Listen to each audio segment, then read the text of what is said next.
Marital rape অর্থাৎ বৈবাহিক সম্পর্কে জোরপূর্বক যৌন সম্পর্ক। এই বিষয়টি অনেকের কাছেই অবাক করার মতো। অনেকেই ভাবেন বৈবাহিক সম্পর্কের ভিতর আবার ধর্ষণ কিভাবে সম্ভব, কিন্তু গবেষণাই বলেন আর বাস্তব অভিজ্ঞতার কথাই বলেন, এটা শুধু বাস্তবই নয় বরং বহু নারীর কাছে এটা একটা নির্মম সত্য। বাংলাদেশ সহ দক্ষিণ এশিয়ার সমাজে যখন বৈবাহিক ধর্ষণ নিয়ে আলোচনা শুরু হয় তখন সাধারণত নানা রকম বিতর্কের জন্ম দেখা যায়। কারণ বিষয়টি শুধুই সামাজিক নয়, এটা ধর্ম, আইন এবং নারীর অধিকার সংক্রান্ত নানা সংবেদনশীল প্রশ্নের সঙ্গে জড়িত। বিশেষত মুসলিম সংখ্যাগরিষ্ঠ দেশগুলোতে এই বিষয়ে আলোচনা করলে ধর্মীয় ব্যাখ্যা আর অবস্থানকে কেন্দ্র করে নানা দৃষ্টিভঙ্গির মুখোমুখি অবস্থান দেখা যায়। তবে সাম্প্রতিক বছরগুলোতে মুসলিম বিশ্বে এ নিয়ে গুরুত্বপূর্ণ কিছু গবেষণা আর চিন্তাভাবনার উদ্বেগ হয়েছে। এই গবেষণাগুলো থেকে দেখা যায় ইসলামের মূল শিক্ষা যেখানে পারস্পরিক সম্মান, প্রেম আর করুণার কথা বলে, সেখানে জোরপূর্বক যৌন সম্পর্ককে বৈধতা দেওয়া ইসলামের নৈতিকতার পরিপন্থী। ইসলাম মানে শান্তি, আত্মসমর্পণ এবং করুণা। এই ধর্মের মূল ভিত্তি হলো মানবতা, ন্যায় বিচার এবং পারস্পরিক শ্রদ্ধাবোধ। এই প্রেক্ষাপটে একটি প্রশ্ন প্রায়শই উঠে আসে, বিশেষত যখন ভুল ধারণা ছড়ানো হয় যে ইসলাম কি বিয়ের পবিত্র বন্ধনের মধ্যে জোরপূর্বক যৌন সম্পর্ক বা ধর্ষণকে সমর্থন করে। উত্তরটি দ্ব্যর্থহীন এবং জোরালো। না, কোরআন, হাদিস, ইসলামের উচ্চতর উদ্দেশ্য এবং বিবেকবান আলেমদের ব্যাখ্যা সবই একসুরে সাক্ষ্য দেয় যে ইসলামে জোর বা জবরদস্তির কোনো স্থান নেই, বিশেষ করে স্বামী স্ত্রীর মতো এমন একটা ঘনিষ্ঠ এবং সম্মানজনক সম্পর্কে তো বটেই। ইসলামে বিয়ে কেবল একটা সামাজিক বা আইনি চুক্তি নয়, এটা একটা মিসারুন গালিজান বা দৃঢ় অঙ্গীকার।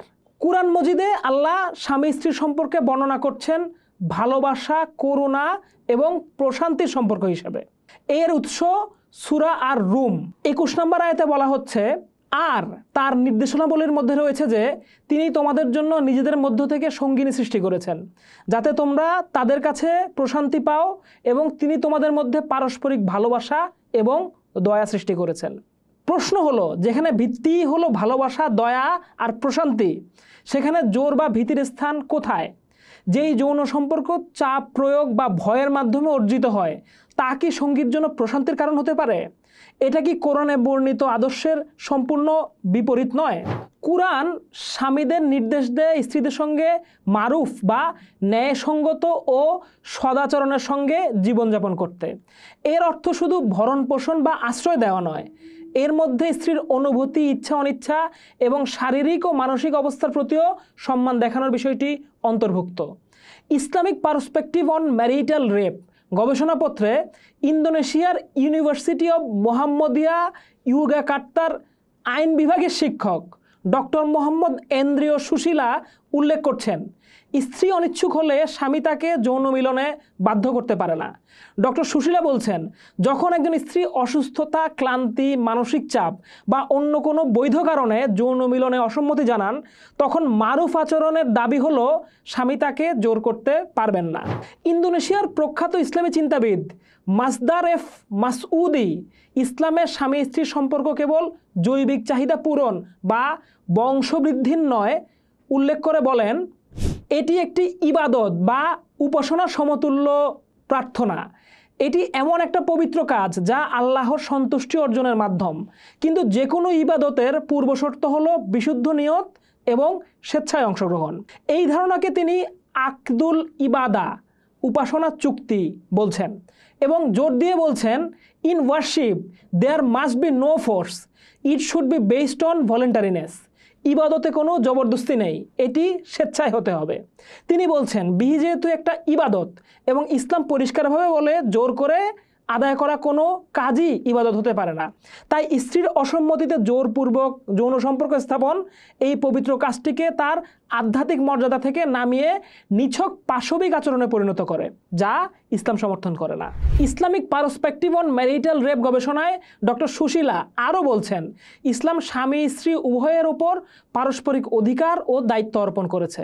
যৌন ক্ষেত্রেও তাই। যৌন ক্রিয়া উভয় পক্ষের আনন্দের জন্য। এই পারস্পরিকতার অর্থ হলো সম্পর্কটি একতরফা দাবির উপরে ভিত্তি করে হবে না, বরং বোঝাপড়া ও সম্মতির ভিত্তিতে পরিচালিত হবে। স্বামীর যেমন চাহিদা আছে, স্ত্রীরও শারীরিক ও মানসিক চাহিদা, সুস্থতা এবং অনুভূতির প্রতি মনোযোগ দেওয়ার দায়িত্ব স্বামীর উপরে বর্তায়।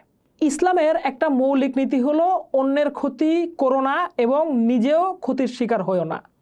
জোরপূর্বক যৌন সম্পর্ক স্ত্রীর জন্য কেবল শারীরিক কষ্টের কারণ নয়, বরং তা গভীর মানসিক আঘাত সৃষ্টি করে। এটা তার আত্মমর্যাদা বোধকে আহত করে, সম্পর্কের মধ্যে ভয় ও অবিশ্বাস তৈরি করে এবং দীর্ঘমেয়াদী মানসিক ট্রমা সৃষ্টি করতে পারে। ডক্টর মোহাম্মদ এন্দ্রিও সুশীলা বলছেন, এই ধরনের সুস্পষ্ট ক্ষতি ইসলামী নীতিমালার সরাসরি লঙ্ঘন। ইসলামী আইনের উচ্চতর উদ্দেশ্য 5টি বিষয়কে রক্ষা করে। প্রথমত হচ্ছে জীবন অর্থাৎ নফস, ধর্ম অর্থাৎ দিন, সম্মান, বংশ এবং সম্পদ। এর মধ্যে জীবন ও সম্মানের সুরক্ষা অত্যন্ত গুরুত্বপূর্ণ। জোরপূর্বক যৌনতা স্ত্রীর শারীরিক সুরক্ষা অর্থাৎ জীবন এবং তার সম্মান ও আত্মমর্যাদা সব কিছুকে চরমভাবে ক্ষতিগ্রস্ত করে। Islamic scholar doctor Habibur Rahman উল্লেখ করেছেন, মাকাসিদের উদ্দেশ্য হলো মানব কল্যাণ নিশ্চিত করা এবং ক্ষতি দূর করা। তাই মাকাসিদ আল শরিয়ার দৃষ্টিকোণ থেকেও দাম্পত্য ধর্ষণ সম্পূর্ণরূপে অগ্রহণযোগ্য।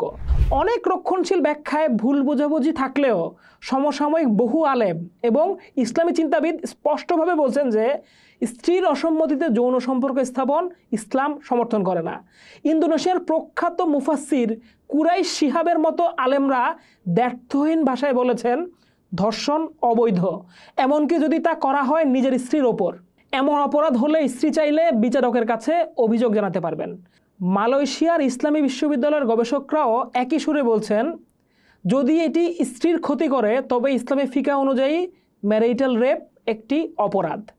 মুসলিম সংখ্যাগরিষ্ঠ অনেক দেশ যেমন ইন্দোনেশিয়া তাদের আইনে দাম্পত্য ধর্ষণকে অপরাধ হিসেবে স্বীকৃতি দিয়েছে এবং এর জন্য শাস্তির বিধান আছে, সর্বোচ্চ 12 বছর পর্যন্ত কারাদণ্ড হতে পারে। এটিই প্রমাণ করে যে রাষ্ট্রীয় পর্যায়েও ইসলামের মূলনীতির সঙ্গে সঙ্গতি রেখেই এই ধরনের নিপীড়নমূলক আচরণকে প্রত্যাখ্যান করা সম্ভব। সুতরাং কুরআন, হাদিস, ইসলামের মৌলিক নীতি, উচ্চতর উদ্দেশ্য এবং বিবেকবান আলেমদের মতামতের ভিত্তিতে এটা সুস্পষ্ট যে ইসলামে দাম্পত্য ধর্ষণ বা বিয়ের মধ্যে কোনো প্রকার যৌন জবরদস্তি সমর্থন করা হয় না।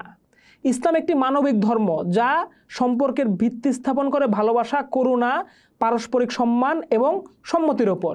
যে স্বামী তার স্ত্রীর অসম্মতি বা কষ্টকে উপেক্ষা করে কেবল নিজের জৈবিক চাহিদা পূরণে লিপ্ত হন, তিনি কেবল স্ত্রীর প্রতি জুলুমই করেন না, বরং তিনি আল্লাহর দেওয়া পবিত্র আমানত বিবাহ এবং ইসলামের মূল শিক্ষার সাথে বিশ্বাসঘাতকতা করেন।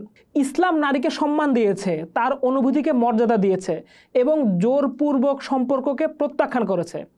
এই সত্যটাকে অনুধাবন করা প্রতিটি মুসলমানের জন্য জরুরি। পোস্ট দেখুন, ভাবুন, করুন। থাকুন পোস্টের সাথে।